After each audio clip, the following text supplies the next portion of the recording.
మరొక breaking news చూస్తున్నాం. ఉగ్రవాద లింక్ కేసులో కౌంటర్ ఇంటెలిజెన్స్ అధికారులు హైదరాబాద్లో మరో ఇద్దరిని అరెస్టు చేశారు. చంద్రయానగుట్టలోని బాబానగర్ నుంచి ఏటీఎస్ కౌంటర్ ఇంటెలిజెన్స్ పోలీసులు వీరిని అదుపులోకి తీసుకున్నారు. హైదరాబాద్లో ఇటీవల 6గురిని అరెస్టు చేయగా భోపాల 11 మందిని అరెస్టు చేశారు. ఇప్పుడు తాజాగా నేడు మరో ఇద్దరి అరెస్టుతో ఈ సంఖ్య 19కి చేరుకుంది. ఉగ్రవాద సంస్థ హిజ్బుత్ తహరీర్తో సంబంధాలు ఉన్నాయన్న ఆరోపణలతో వీరిని అరెస్టు చేసి స్థానిక కోర్టులో హాజరుపరిచి భోపాలకు తరలించారు.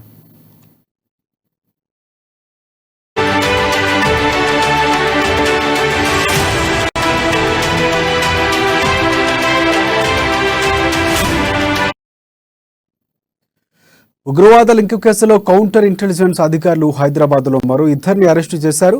చంద్రయానగుట్టలోని బాబానగర్ నుంచి ఏటీఎస్ కౌంటర్ ఇంటెలిజెన్స్ పోలీసులు వీరిని అదుపులోకి తీసుకున్నారు. హైదరాబాద్లో ఇటీవలే 6గురిని అరెస్టు చేయగా భోపాల్లో 11 మందిని అరెస్టు చేశారు. తాజాగా నేడు మరో ఇద్దరిని అరెస్టు చేయడంతో ఈ సంఖ్య 19కి చేరుకుంది. ఉగ్రవాద సంస్థ హిజ్బుత్ తహరీర్తో సంబంధాలు ఉన్నాయన్న ఆరోపణలతో వీరిని అరెస్టు చేసి స్థానిక కోర్టులో హాజరుపరిచి భోపాలకు తరలించారు.